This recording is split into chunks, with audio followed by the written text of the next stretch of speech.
What's up, gentlemen? Good to see everybody's face again for another episode of the Blind Pig Podcast, courtesy of bgobsession.com, where you can come and share your obsession for the burgundy and gold. You can catch us on all major audio platforms if you want to podcast it. You can also catch us on YouTube, Facebook, Instagram, Twitter, and of course at bgobsession.com. Please join up, like, share, follow if you're new to this. We appreciate all the subscriptions, and if you've been here before, you know the drill. So hook us up. We appreciate it.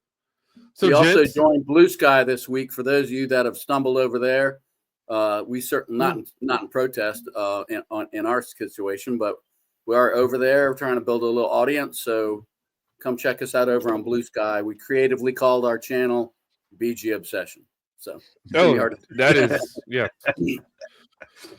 because we're creative guys. That's right. Unique. All right, boys. We talked a little bit about the past game against the Eagles. Frustrating as it was, team has now had 7 days to think about it. I don't know if you guys heard Dan Quinn's little presser. He said that the offensive line is completely healthy, which I think is going to make a dramatic difference. So, guys, what are we looking for? No Dak this week. I don't think the Cowboys even know who their starting quarterback's going to be. I think Ezekiel Elliott is currently playing video games, and to quote Micah Parsons, I really don't care what Mike McCarthy says because he's not going to be my coach next year. Hey, when your starting running back is probably going to be a guy named Rico, you might be in a little bit of trouble. I think it's going to be Cooper Rush starting. I can't see. I would be shocked if it wasn't Cooper Rush, but I do think they might bring Lance in on some, I don't know if you want to call it wildcat type stuff, but just to mix it up a little bit, because why the hell not? At this point. Plus, I guess I got to figure out, like, is he worth keeping around, right?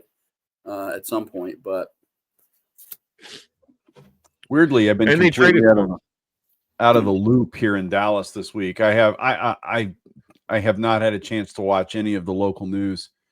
This is a team that's in disarray, though.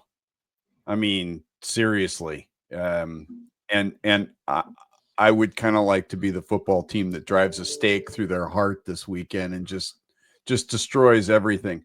I did see a thing. I think it was on Blue Sky about how the Cowboys not only still make the playoffs, but take the number 1 seed. That was a fascinating read. I got a good laugh out of that because, it's fiction's awesome. I'm a big fan of fiction. So one thing I just want to throw out there before I forget, because I think, I don't know about you guys, but for the last 5 or 6 years, it's kind of been like the Dallas-Washington rivalry. Especially when we changed the name, it kind of became a shadow of its former self, and it probably still is to an extent. Like the younger fans, they don't really know like what Dallas Washington really was about. But I think with Washington on the rise, and Dallas will be back at some point, I think it could get back to being, especially when we get a new stadium, maybe a little bit more intimate stadium with a premium on not the number of seats, but how much noise it can generate with a bunch of Washington fans. I think it could change. I think it could get back to being like the rivalry, something like it once was. But this is just the first step, this game right here. So before we totally dig in, because we do have a pretty cool list, I am curious if you guys have been following the latest reporting coming from Capitol Hill. John, you mentioned that it doesn't have the same, that the Cowboys and the Commanders doesn't have the same impact that our old rivalry did. But did you guys hear what was talked about over the last couple days on Capitol Hill by the senator that was adamant about, from Montana, that was adamant about our name change and has been apparently trying to block the RFK bill? Have you guys been following that story? I have, yeah. So if you're listening along and you haven't been paying attention, I want to say it's Senator Davies. Is that right? Is it Davies or Daines is his name? Daines. There you go. Senator Daines has been, over the last 18 months, has been pretty adamant that he will not support the RFK bill because the whitewashing of the logo, something that I think we all on this board actually probably agree with on some level, that if you want to say the name was racially insensitive, then you can make kind of a case for that. We might not agree with you, but it is specifically talking about a skin color. So if you want to run with that, okay. We all felt it was out of pride, but at a minimum, the logo was never intrusive. It was not like the chief, what's his name, Chief Wahoo. It was not like the caricature of a Native American. It was a legitimate borderline portrait that has appeared on the back of a buffalo nickel for 50 years. So there's never been a situation where we've looked at this logo as though it was pandering or that it was insensitive in any way. Well, he has now come out and said that he has supported the bill in bringing the ownership of RFK site back to DC, or at least control for the next 99 years, which opens the door for a stadium there. And he came out and said he and the team and the Wetzel family have had some very good faith conversations, and he even alluded to the fact that we might see the logo on the helmet again. And it wasn't a backward comment. Well, what he said, and I think a lot of people are running way farther than they probably should with it. What he said was that that Harris Group had assured him that they would return the logo to its rightful prominence, is kind of the language that he used. And I would just say that could mean a lot of things. It could mean that they're not going to scrub the logo from promotional things anymore. They're not going to, like they did with the Darryl Green celebration. They're going to use it, in the building and when they're referencing the Redskins. I'm just going on record saying I don't think there's any way in hell they're going back to a Native American themed anything ever again. I don't think they will. But I could be totally wrong. And if I'm wrong, man, that's fine. I mean, that's great. I feel the same way as you guys do about it. It was just, it's kind of that whole cultural appropriation thing, where really it's the idea being it's insulting to use any culture or any imagery that about a culture to promote as a mascot or to promote a business. I think that we've probably gone way too far with that kind of thinking, but I'm not Native American either. So anyway, but I think people are seizing on the words that he kind of threw out there. And you have to remember the guy's a politician. So he's going to use his words any way he wants without paying a whole lot of attention to the impact of them.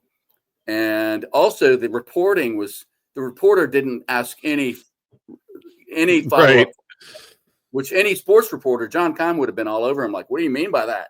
What, can you share with us what the conversations were in any kind of detail? And he probably wouldn't have answered those questions, but it would have been nice if there'd been a real reporter that had asked some more detailed follow-ups. Anyway. What do you think, Paul? Yeah, I mean, I'm with John. I don't think there's any possible way that we get what we would all love and a return of our name. I associate the Redskins with the NFL when the NFL was at its peak type thing, right? And our franchise was at its peak as well. I think those times are dead and gone. But at the end of the day, if this franchise gets back to winning, I think that is that's the ultimate uniter and the ultimate thing that can, rally our fan base around this franchise again. So Tony, you jumped in a little late. We were just talking about Senator Daines talking about the wording where the quote was, we could see. I would expect to see the logo used in some fashion. And I know, Paul, to your point, I don't think the name's ever coming back. Redskins is gone. It's well, I shouldn't say gone. Well, Redskins is not They've said going to it's never be. coming back. We don't have to guess. Yeah, They've no, it's they've not. said it It's multiple not. times. Not coming back. But I think there can be a conversation that we can all actually have. That could we see the logo displayed in some way? And I personally don't think it's going to be in a way that it's our primary logo, but does this open up the opportunity of a throwback situation where 2 or 3 games a year we have a helmet, that dawns the old logo? And I'm curious, obviously Bob too, but Tony, what's your reaction to what he said? What do you think? I don't really think they will use it in the with the current team, but I think they'll do like they're doing now, where they're not afraid to display it when referring to the past. So like in the headquarters, they have murals. They don't blur out the logo or anything. So I'd be surprised if they use the logo or the old logo with the face with the current team, and that's not just for us. It's like across all sports, all pro sports, college sports. They don't really, unless you set up a specific agreement with a specific group. No one really does that anymore. So I would be very surprised if they did. Yeah, it'd be really nice to see a throwback uni a year where they went back to the old helmet, but I really kind of doubt it. I think that I can potentially see us going back to the spear every now and again.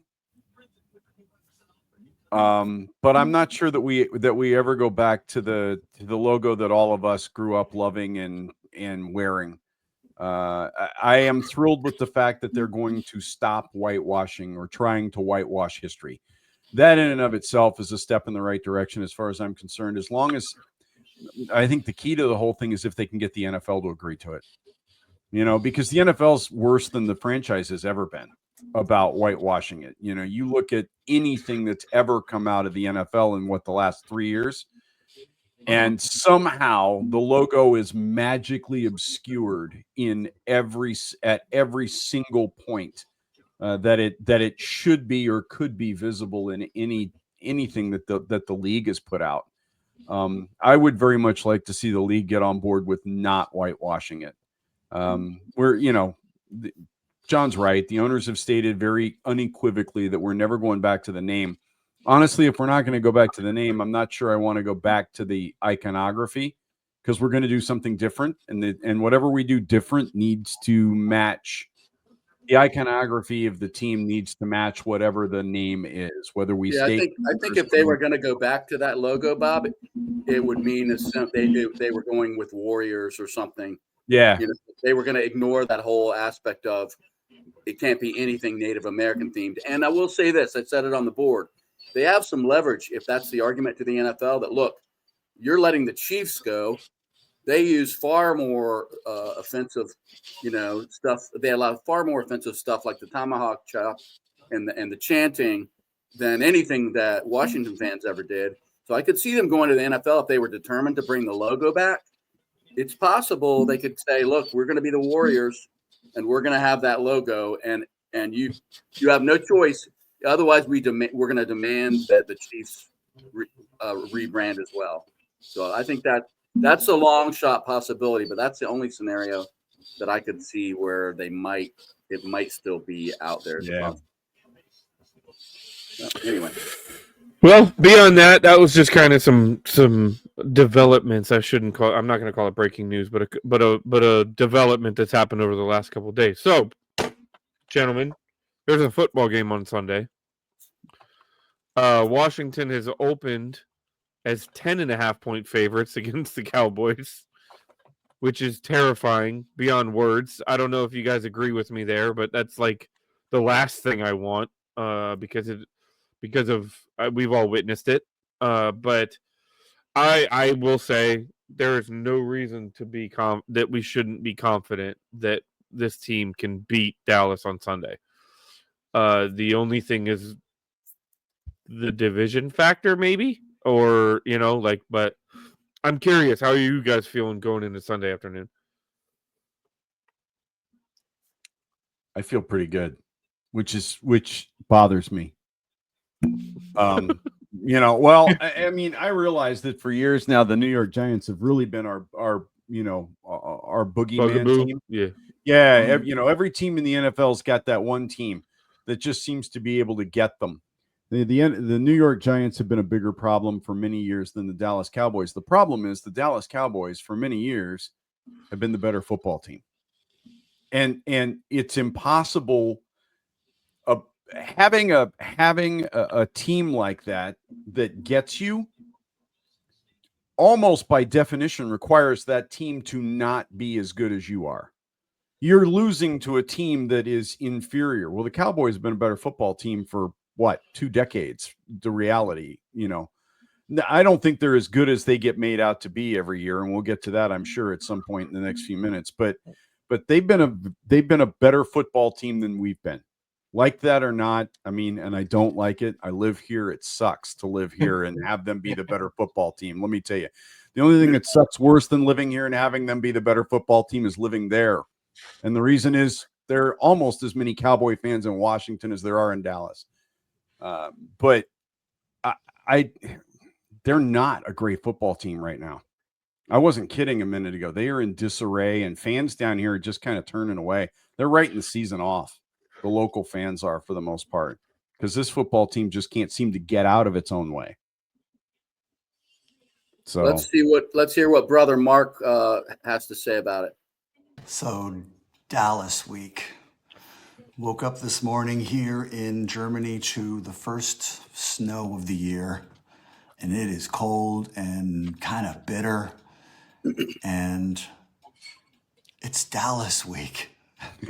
And the combination of the cold and the Dallas week and the distance physically, and or at least for some of us chronologically, going back to when Dallas week meant something real different from what it means to many of you younger fans who didn't have the joy and pain of watching our team soar to some incredible heights and plummet to some unbelievably painful lows against this damn team from Dallas.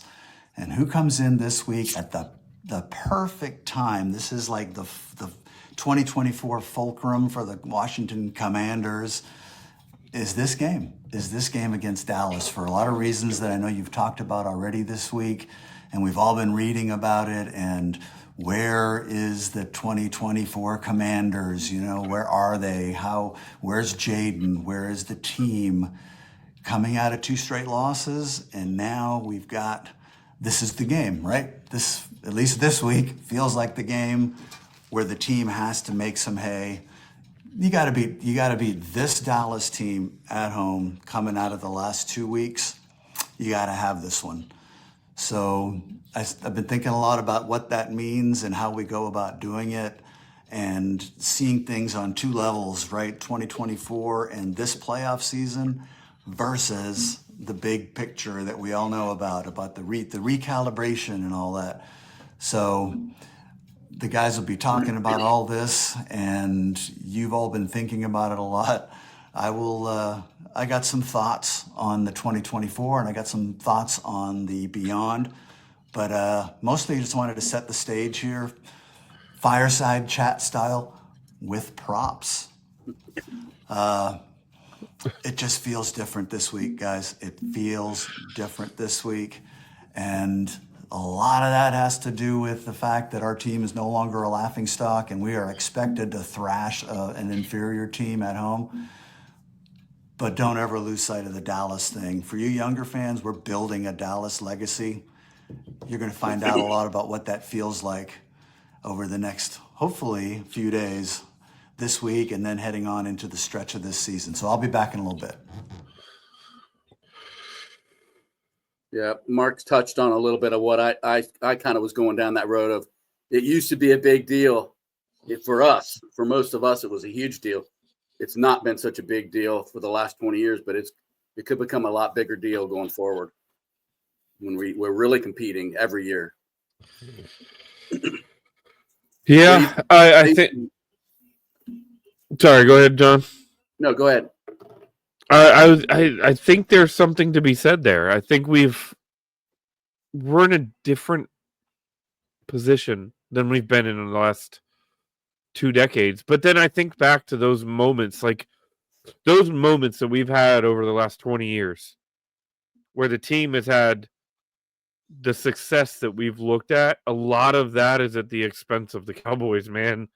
Like the Rob Johnson interception to seal the division, right? The Alfred Morris Thanksgiving Day drubbing of the Cowboys where we just throttled them in 2012. The multiple seasons that it seems like every pivotal time that we have a season that we are successful, it goes through Dallas, or at least through the Cowboys. So I know that the feeling isn't what it used to be with the hatred of between the two of them, but I think I can speak for all of us that it's like when this happens, it means something. It means a lot, and usually a lot of the times it means we're successful. As crazy as that sounds. Yeah. I think this week coming up is an opportunity over and above it being Dallas week. It's an opportunity for this team to decide what they want to be remembered for this year. Mark was alluding to it. It is likely the most important game on our schedule when you consider what has transpired over the last couple of weeks and where we currently are in the standings. I mean, nice little story to this point, but I think that this week is ultimately going to tell the tale of the season.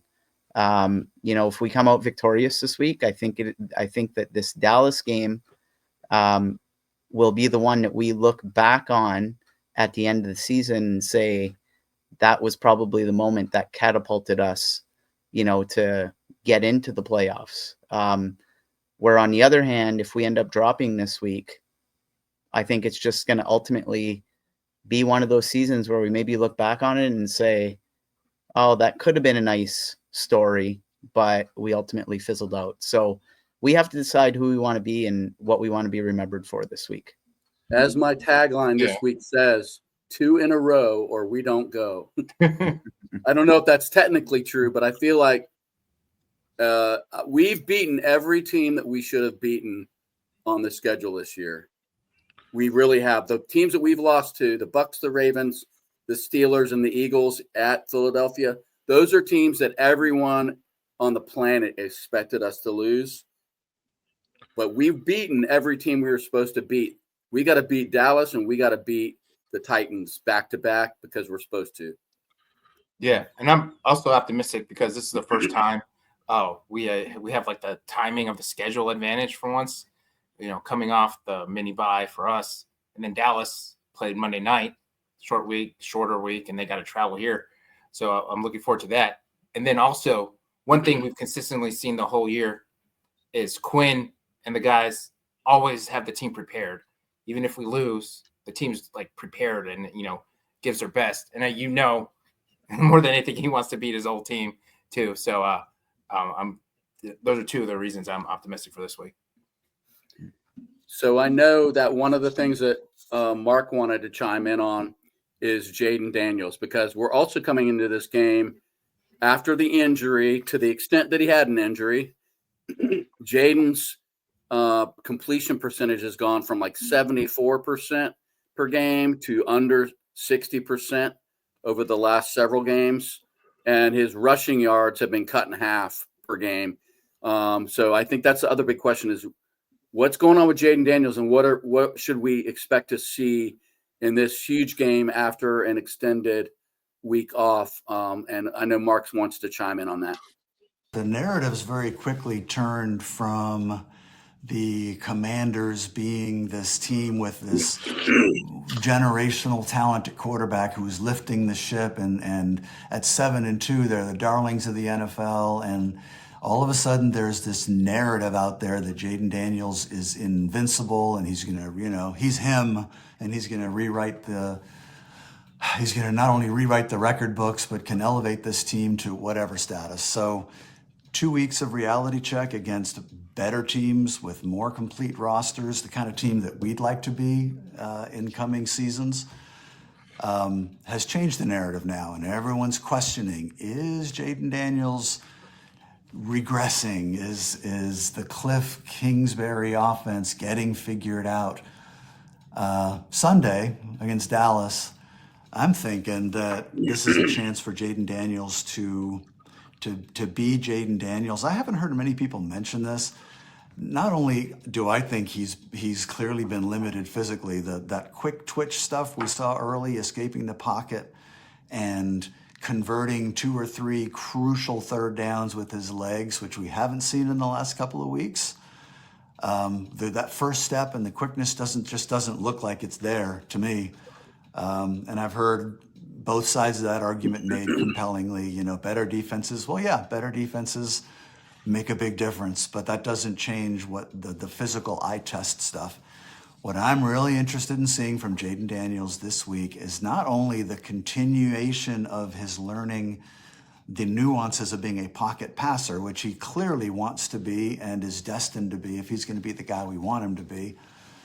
But I'd like to see some of that competitive fire. Heard a lot in the offseason in the draft process about his competitiveness, this crazy competitiveness, not only off the field, like in the film rooms and on the field before and after practice, getting in extra practice and all that. But we keep hearing about the competitor in Jayden Daniels. I have this sneaky suspicion we're going to see a little bit of that on Sunday against Dallas. I think he is going to threaten that defense. He knows where Micah Parsons is going to be. He knows where the pass rush is going to be coming from. And I just got this sneaking suspicion that one of the big narratives coming out of this game is going to be Jayden Daniels having something to say about the changing narrative, about how the league is catching up with him, and maybe he's not that guy. We won't know if he's that guy for 5 years, but over the last 2 weeks, the narrative out there said maybe he's not the guy. Well, I think Jayden's got something to say about this week, and I think win or lose, I think the man is going to show us something from in here that maybe got lost a little bit over the last 2 weeks with the injuries and all of the problems with dealing with Pittsburgh and Philly. So Jayden Daniels, this is the week. I'd be really surprised if we don't see something special from the kid. So Mark hedged his bets there with win or lose because he's a coward. No. I would just say that if Jayden does what Mark is kind of talking about, we're not going to lose. If the Jayden Daniels that we saw, maybe a month ago shows up, man, Dallas is in big trouble. But anyway, I think if Jayden against Pittsburgh shows up, Dallas is in big trouble. Mm-hmm. You know what I mean? There is no reason that we should not expect that we are the better team on Sunday. Like I call it arrogance. We are the better team. They are on Carolina's level, right? Am I wrong? No, I don't think you're wrong at all. So let's look. Let's run through the statistics real quick. Dallas, obviously, they're 3-7. Their offense is 24th ranked in points, 20th in yards. The passing is 13th in touchdowns, 7th in yards. So they're not terrible on offense, but they're rushing. Get this: the rushing offense is 31st in scoring touchdowns, 31st in yards. So they cannot run to save their life. And that's very atypical for a Dallas team. On defense, they're bad. 31st versus points, 27th versus yards. Versus the pass, they're respectable, 19th versus touchdowns, 19th versus yards. The rushing defense is god-awful. They're 32nd worst in the league in scoring, and 31st, almost worse than the league in yards given up. So when you look at what they've done, they've won it. Their first 5 games, they won 3 of those against the Browns, the Giants, and the Steelers. And then they had 5 straight losses. And those were all road wins, by the way. They have not won a game at home. I guess the bad news for us is they're not playing at home this weekend. But 0-5 at home, 3-2 on the road. They're 35.6% in the on third downs, 40% in the red zone. So it's not looking good, particularly with their rushing offense and the rushing defense are both almost bottom of the league or close to it. And that rushing defense stat totally pops out to me. When you think of how we've struggled lately offensively, in our last 3 games, we're only averaging 3 yards a carry. Prior to that, when our offense was really, really humming, we were averaging almost 6 yards per carry. I think we were at like 5.7. So, I mean, this is the perfect remedy this coming week to get that ground game back on track. Allow that offensive line to be physical and use their hands and do what they love doing, which is push guys forward. I think we totally need our running game to find some life this week to give that offensive unit as a whole that level of confidence and swagger that they showed earlier in the year. Did you guys know that our rushing attack is 6th in the league in yards and 3rd in touchdowns? Our rushing attack. Our passing attack is middle of the road. And that's despite the fact that we've struggled so badly the last couple of weeks running the football too. Yeah. That shocked me. I'll tell you another statistic that shocked me, because I was kind of looking at, I didn't want to look at their statistics and not look at ours. Another one that really jumped out at me about Washington is that we are the top team in the league in percentage of drives ending in scores. Mm-hmm. And have been all season. Yeah. Yeah. So it's a game we should blow their drawers off if that's all you're looking at. But we know that it's an NFC East contest. and it's the freaking Cowboys. Right. So sometimes you have to throw all that out the window. If money equates to talent, I have another statistic for you. 3 of Dallas's 5 most expensive guys against the cap this year are on injured reserve. Dax Prescott obviously is number 1 on their list, right? But DeMarcus Lawrence and Brandon Cooks are both on injured reserve, and that's 3 of the top 5 if you look at their cap hit list for 2020, the 2025 season, on the injured reserve list. This is not it wasn't a good football team when they were healthy, but now they're not a good football team that's not healthy either. Right? They did get Parsons back. I watched the game Monday night. I don't know how many of you guys watched that game Monday night. Parsons didn't look like Parsons to me. And don't get me wrong. He is still a freaking force of nature. That's exactly how good the guy is. But he's got back issues, right, Bob? Isn't it his back that's bothering him? No, he was out for 4 games with a high left ankle sprain. Okay. But even Parsons not looking like Parsons still looks better than almost any other linebacker / pass rusher in the league.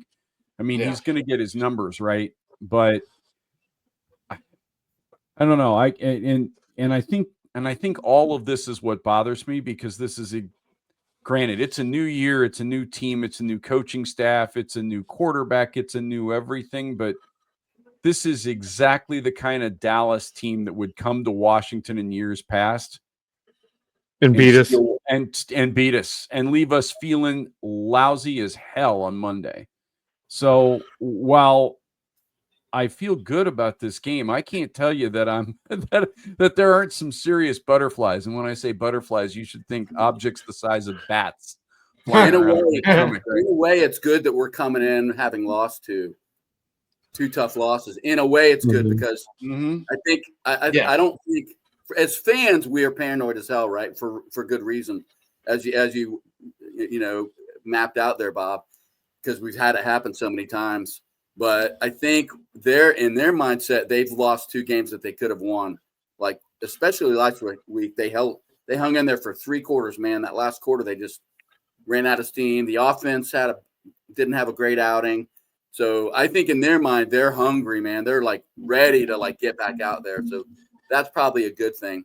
Yeah. I think we got to talk about Cooper Rush a little bit though, guys, because Well, sorry. Before you can move on to beyond the IR, have you seen their injury report? There wasn't CD Lamb on there even. Yeah, Jake Ferguson, DNP. CD Lamb limited yesterday, did not practice today. Yeah. Guard Zach Martin did not practice. Tyler Smith did not practice. Brandon Cooks limited. He is designated to return, so he hasn't played. Trevon Diggs didn't. There's no designation Wednesday, limited practice. I mean, I think their left Bland is a tackle. full I think go. they're going to start a guy that was getting some rave reviews early on in the season and training camp is starting at left tackle, I believe. I can't remember what his name is, but so they're going to have a lot of plug-ins or guys that are not 100% on the line for sure. Mm-hmm. Good. So what were you saying, John? Cooper Rush? You want to break down his film? Well, I don't know a lot about Cooper Rush. I know I looked at his career stats. He's sub 60% completions on his career. He's played in 32 games, but has only 8 starts. And he's thrown 57.3% completions so far in 2024. Has 10 touchdowns in his career and 7 interceptions. Has been sacked 6 times in 2024. The big thing that jumped out at me is that he's had 5 fumbles in 2024. That's a lot of fumbling for a guy that has only played in a few games. Yeah. So that kind of he's only played in what, 4 games this year? Yeah, he's only started 2, right? And I think Right. He's appeared in 6, according to Pro Football Reference. I mean, that's a season's worth of fumbling on a lot of teams for a quarterback. Yeah. That kind of jumped out. I mean, he does not run. He has get this, man. He's rushed 39 times in his career. Guess what his total yardage is rushing as a quarterback? Lower. 15 negative numbers. 15. 1-5. So he's not going to beat you with his feet. God forbid. So to me, that screams that you absolutely bring the house to this guy. He beat his ass all day. Yes, exactly. Especially with that interior completely dismantled with injuries, right? Like Derek was saying it, like Tyler Smith and Zach Martin both appear to be out this coming week. I'm expecting guys like Deron Payne and Johnny Newton to have their coming out parties on the season. Yes. Yeah. Well, and blitz guys like Luvu, he'll probably go nuts. Yeah. Fowler's probably licking his chops to go against his old team. It's banged up too. What do you guys think about the whole? I mean, we haven't talked about this at all, and then Mark has a few thoughts. But what about the fact that it's Quinn and Joe Whitt Jr. and a bunch of our players, especially on defense, their first game against their former team? I mean, how big of a deal do you think that is? You know what they say, right? They say, well, it's just another game. We prepare for every game. But in reality, how big of a deal do you think it is to them? I personally think it always matters. Mm-hmm. No, I think it always matters. Think about how many times in the past we've had guys that played for us that underperformed and underachieved and came back and played against us and caused us nightmares. I think it's a big deal, and those guys are obviously going to be motivated to be successful in, again, what is probably our most critical game of the year. So there's a lot of things that compound it and a lot of things that should play into the motivation factor. Yeah, I think for sure. And, they're professional leading into the game and not, providing weird sound clips in the media. But these things definitely matter to these guys. And then I think especially with Quinn, it'll be a great slap in the face to Jerry Jones to know that he had a replacement in-house that he let walk. And not only that, go to his division rival and succeed. So I think all these guys are definitely motivated to go back against their old team. And then you always see, post game, if you win, the game ball usually goes to the guy from the who played against from the opposing team. Yeah. So it definitely matters internally to these people, to the players and coaches. What do you think, Derek? You were getting ready to chime in. I think you'd be dumb if you thought that they wouldn't take a little additional level of pride in winning this football game. To the point Tony made, I think Dan Quinn is probably laughing right now on some level. And obviously, I don't think he's spending a ton of time thinking about it, but McCarthy is in the final year of his deal. He's going to be gone. You're right. They had the simple, very easy succession plan in-house where you then elevate Quinn, you move Whitt up to DC, and Jerry Jones' arrogance has put him here. And you know what, like, you start to look at it, and I guarantee you Fowler and Armstrong and all of these guys that were on the Cowboys, there's a little bit more hype there. You know what I mean? I'm not saying that there's some guy that's been a multi-year long-term veteran who's been scorned or anything, but they've been thinking about this one for 10 days, coming off a loss. They're going to be juiced up. And then there's going to be just an additional little hype that's like, you know what? Mm-hmm. They didn't think I was good enough to keep. They're the ones that, I'm just going to further show them that they were wrong, because now we're the dominant force. We're the alpha in the room. And we're going to just.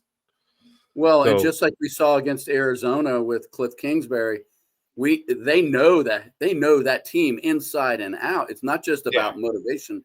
They know what guys do well. They know what guys don't do well. And I mean, all you got to do is look at their defensive stats, and you see the impact that Joe Whitt Jr. and Dan Quinn and some of those defensive players had. That's a huge factor in why their defense has been so much worse this year. But I want to give Mark a chance to talk about the coaches and the impact of the coaching staff and where we're at in 2024. So here's what we have learned in 2024. We've learned that this coaching staff with a capable NFL quarterback has taken what came into the season as 5 or 6 win team was expectation. That was my expectation. And turned them into 7-4, and in the smack dab in the middle of a playoff chase with realistic expectations of finishing strong with 10, 11, 12 wins if they get on a roll and can stay healthy. That's what we've seen this season as much as anything so far. To me, 2 things. One, Dan Quinn, Adam Peters, Cliff Kingsbury, Joe Whitt, and on down. I'm not going to try to name all the names, but this is a professional coaching staff and a professional front office. I think the evidence for that is clear. Yeah, they're going to have ups and downs, and who knows where it goes long term. But what we've learned so far is that this is a pretty well-coached team that is, what was the expression we talked about in preseason, the less than the sum of their parts, which Washington teams have been for longer than any of us care to remember or talk about. This team has been more than the sum of its parts. And it's been a long time since we've seen that. And I think we see some of that on Sunday. What remains to be seen is whether or not in this season, given these players, just how far they can take this thing. We don't know. We don't know how healthy they'll be. We don't know if the offensive line will have healed up enough to look more like they did early in the season and give Jayden that extra second and confidence. We don't know if the Vic Fangio scheme that for the first time this year sort of shut down the Washington offense. And there were other mitigating factors. We know about that, right? We know about all of the injuries. We know about the short week. We know about our quarterback not practicing. All of those things aren't excuses. Those are facts and factors as to why we probably saw what we saw last Thursday. We will learn a lot about this coaching staff and this roster on Sunday. They can come out against a team that they should beat based on just on the paper and on recent comps. The Commanders are a better team than the Cowboys right now. They need to come out and prove that. And no, I ain't cuckoo. He might be a little cuckoo. He is a lot cuckoo. That was quick though, man. That was good. All right, gentlemen, we should probably get to some sort of predictions. I will, if I think about it, we'll update the predictions over the course of this season. But John, brother John, what do you think happens? Oh Lord. Let's see. What do I think? Well, I guess the first thing I think is that we should win this game. I can't predict against us. And I think the reason we've in the losses that we've had, I chalk up the first week loss to the Bucks they're a good team. They were ready to go. They were healthy, and we were still trying to figure shit out. And even with Jayden, but the other games that we lost, I felt like we lost because we were playing better talent that was further along that timeline that NFL teams have to go from not very good to very good. And we, in some of those games, we had bad luck or we had injuries of our own. And so I feel like this is a game that we should win without a lot of drama. But then my mind says, well, it's an NFC East game, so you can throw all that out the window. I'm trying to delay a little bit. What I really think is, if I'm looking at the stats, I'm going to pound the ball on these guys. Like, I'm going to have 7 and 8 minute drives where the only names we hear are Brian Robinson Jr. and Austin Eckler and our third string running back, whose name Mike somebody, I can't remember his name. That we're going to McNichols, Jeremy McNichols.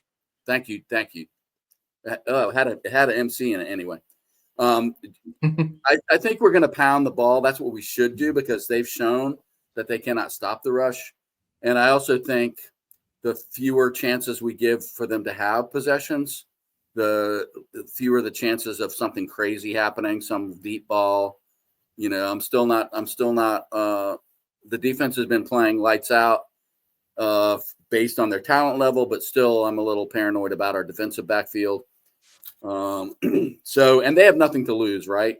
You saw them try a fake punt, like idiotic fake punt in the first quarter, I think it was last week. I mean, I knew they were going to lose as soon as I saw that play, but the fact that they were willing to even call that play tells you that they have nothing to lose and they're desperate. So I don't know. I also hear what Mark's saying, which is this should be Jayden's return, like coming out again party. So it wouldn't surprise me if they do the exact opposite of what I just described and bombs away. I will say this: Terry McLaurin only caught one pass last week, and you know what happens when Terry McLaurin only catches one pass? He goes bananas. Like that. I'm not going to let that happen again. So I'm just going to say I have no idea how we're going to win, but I'm going to call it for us 24-10. And I will say this is my bold prediction. We're going to force a fumble because I already told you he fumbled 5 times already in 2024. We're going to force a fumble late in the game, and Quan Martin's going to recover it, and that's going to kind of seal the deal. Are you going to put that in the keys to the game thread that you started? No, I've got plenty of key ring. We have a great key to the victory contest on BGO. If you come register, you can make a prediction of what's going to be the key play or player or moment in the game. And when we've got about 50 or 60 classic Redskin key rings gifted to us by Sandy, or one of our former who passed away. So anyway, but yeah, that would be my key, a late force fumble. All right. Well, I'm looking top right. It looks like I'm next. So I will say I am equally as confused as to what the hell is going to happen, because everything that I can believe and every ounce of my being believes we should go in here and dominate this football game. We're the better team, all of the things that John laid out, but it's the freaking Cowboys. But you know what? I am going to ride the thought process that this is a different team. Dan Quinn and his team are going to have them ready. They're coming off of the mini bye. They're pissed off because now that they've lost 2 in a row. I think there's been a lot of a shift that these guys. I don't think they're going to sleep on Dallas. I don't think it's a trap game. A lot of people are saying trap game. I don't think it is because I don't believe this team. We saw what we did against the Browns. We saw what we did against the Panthers. We saw what we did against the Bengals. We saw the Cardinals. They're not sleeping on teams. I think they're ready. They're gonna be ready. They're gonna be prepared. I think we end up winning this handily. I think Vegas is smarter than I am and a lot of other people. And when you start a team coming 10.5 points, it makes sense. So I think ultimately the final score 34-24, we fail to cover by 0.5 point. All right, Bob, what's up, brother Bob? Yeah. I know I've kind of been all over the place tonight. Dallas is horrible. Dallas is coming to our house, and it's their year to be the boogeyman and all the rest of that stuff. I don't know. I just feel like the deck's a little stacked at the moment. I'm going to say 38-12. Dallas doesn't even get into the end zone. That 12 is all field goals by Aubrey, who's probably the best place kicker in the NFL right now. And they're not using. Yeah, what happened to freaking Tucker? Jesus. Oh yeah, that's right. But Dallas has some. Don't get me wrong. Dallas can be absolutely dangerous. The problem is they've got the problem right now that Washington's had for years. We've had dangerous weapons. We just haven't had a guy handling the football that was a dangerous weapon. And I don't know what happened to Cooper Rush. I watched him play like 5 games a couple of years ago when Dak was out, and I really thought the dude was going to move on and be a starter in the NFL somewhere else and play really good football. He was doing stunning things with this football team just a couple of years ago. This time around, he has not looked like the same quarterback. I'm not sure if that's because this offensive line is not as good as the Dallas line has been in years past. This is I'm just going to say what everybody in Dallas is saying right now. This is a football team that's being mismanaged from a cap standpoint at this point. They're not spreading the money out in the right way. They don't have the same caliber of players at some very key positions that they've had in years past. No matter what they say nice about the current left tackle, and unfortunately, I can't remember the kid's name. He's not Tyron Smith. The new center's not Tyler Biadasz. They're not replacing players with the same quality. And yet, for whatever reason, they're expecting the same results. And that's just not how the NFL works these days. And then you add all the injuries in, the turnover. Mike Zimmer was a very good defensive coordinator. He's taken 2 years off. I don't know how many people out there remember this, but once upon a time, Joe Gibbs was very famous for saying, the NFL changes almost completely every 4 to 6 weeks. So 2 years is a lifetime in coaching as far as what happens on offense and what happens on defense. And right now, Zimmer's playing with his, with one hand tied behind his back because of injuries.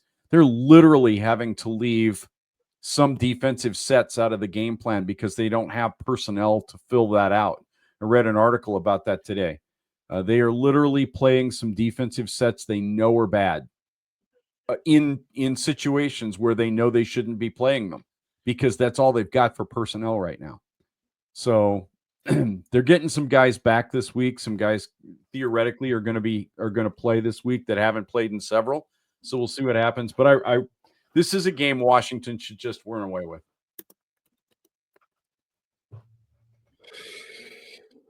Paul, you're up next, brother. All right. So to me, Dallas is basically a beaten down team. We've mentioned it already. They've lost their starting quarterback. They've lost 5 games in a row.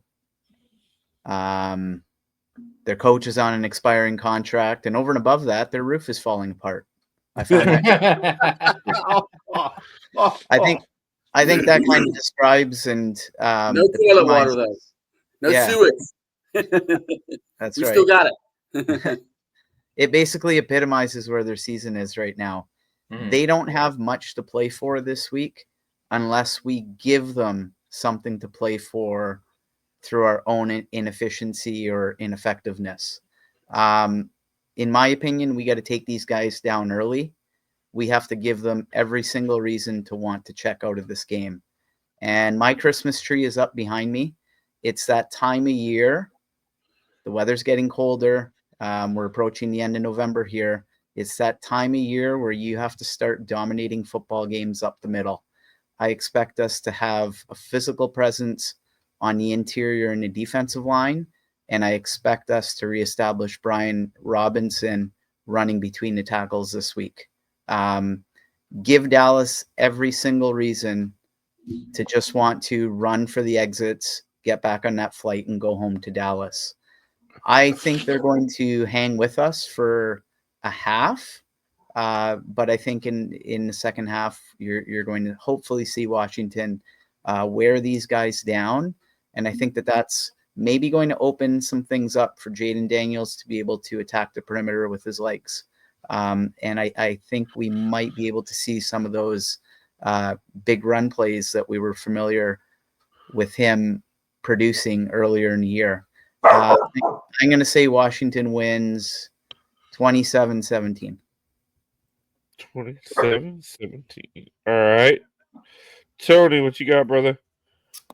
All right. With any good team, even in their good seasons, they usually have to overcome some type of adversity. It's not just smooth sailing the whole year. So I think that's what our past two Pennsylvania games are for us. And just like everyone's mentioned, I think the run game is going to be huge. We get all of our O-line was banged up. They all were dealing with something last week. And this week, they should overcome that. And looking at the Houston game, Mixon, they could have handed it to him every play, and they would have still won the game. I guess Houston just wanted to mix it up there and throw the occasional pass. So I do feel like this game we're going to rely heavily on B-Rob and Eckler. And then in doing that, in turn, it'll set up the passing game. And like John mentioned, you're not going to see back-to-back games where Terry has kind of a stinker game. So I think we're going to win 30-13. Dallas might hang around in the first quarter just because it's the NFL. But eventually, we'll put our foot on their necks. Cooper Rush will do something stupid, and we'll come away with the win. Clean sweep. Right, Bob did not. We got to hear from Mark. Prediction time. Commanders don't lose this game. There are going to be moments. I don't share the conceit that a lot of fans and media do that this is a game you have to win big. I've been watching the NFL for more than 50 years. Yeah, every once in a while, good teams blow out bad teams. It happens, and it could easily happen here. More often than not, games are games, right? The Eagles think they blew out the Commanders last week. That's going to break because the score ended up being, it was 26-10, and then there was garbage time score at the end. That was a close game. It was close into the fourth quarter. Most games in the NFL are close into the fourth quarter, certainly into the third. I'm not going to be surprised if Dallas makes plays. They've got playmakers. They got CeeDee Lamb. They got Micah Parsons. They got a quarterback who's playing with house money. He ain't got nothing to lose. Cooper Rush will make some plays. He's just mobile enough, and his arm is just good enough, and he seems to have a decent head on his shoulders where he'll make some plays. I do not predict a cakewalk in this game, but I do think that Washington, coming off of its first even mini bye rest in 2024, is just going to have too much. I think the offense is going to pick back up because I think the offensive line will be healthier, and Biadasz has got something to prove against this team. Joe Whitt's got something to prove against this team. Dan Quinn has got something to prove against this team. And as I said before, I think Jayden Daniels has got something to prove to the world and to himself that, okay, so maybe I'm not Superman like they were talking earlier in the season, but I ain't the guy that I've started to hear whispers that I might be that guy this last couple of weeks. I think it's too much. I think in the end, the Commanders find a way to win this thing, either pulling away or coasting and maybe giving up garbage points. So the point spread might not reflect it, but I'm looking at 30 to 13 Commanders, where I think Jayden gets to kneel down at the end of the game. Hail, and damn it, Dallas, you are going down. All right. So yeah, now it truly is a clean sweep. Yeah. All right, well, gentlemen, we have one special thing that we all talked about last week.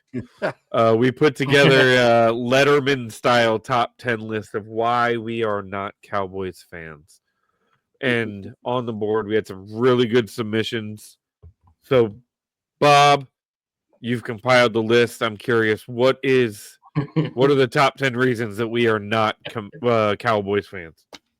Yeah, with apologies to David Letterman for A, stealing his shtick, and B, maybe ruining it. Not doing it justice.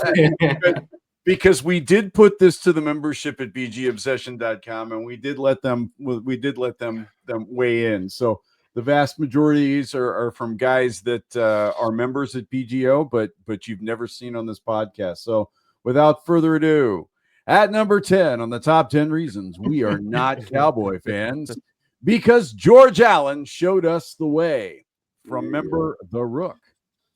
Number 9, because they are America's team, and that's South America.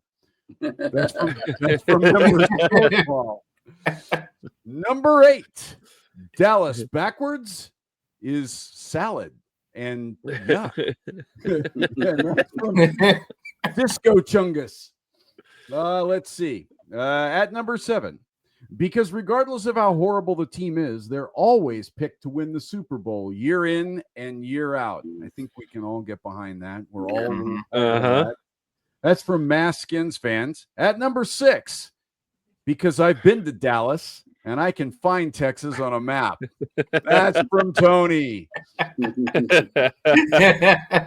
At number 5, because we have some dignity, even if the level drops a little after 5 drinks. And that's from D Wins It. At number 4, because we like blocks that create running lanes, not ones that hold a house up. That's because we don't want the house resting on its wheels. And that's from Heisenberg. And now the top 3 reasons why we are not Cowboys. We are not. At number 3, from Chris, because I've never been to jail. At number 2, from Fan Sensophitus, because we're worth more than a 1-star rating. Oh, Boom. Love that one. And the number 1 reason why we are not Dallas Cowboy fans, from multiple members. This is the only reason that came in multiple times. Because Clint Longley ruined Thanksgiving. yes, he did. Forever. For you people that are scratching your heads and wondering what's funny about that, go look up Clint YouTube Longley. is your friend. Yes. Now, a shameful admission. Clint Longley and I share an alma mater.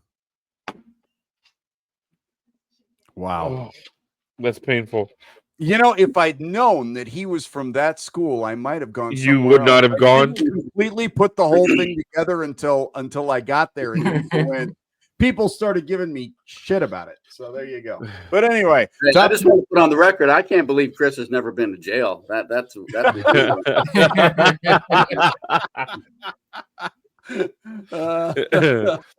that's fair. We went a little long tonight, but it's did. fucking Dallas week. What do you want? Exactly. It's fucking Dallas week. Absolutely. If you've made it this far, if you're new here, please give us a like, share, and a follow. You can catch us everywhere on all social media platforms: Facebook, Twitter, Instagram, Blue Space, Blue Chew, whatever it is. You can catch us everywhere. And of course, hook us up on bgobsession.com. So, gentlemen, if we've got nothing else, well, we'll end it the way we end it every week, and I will say that'll do, pigs. That'll do.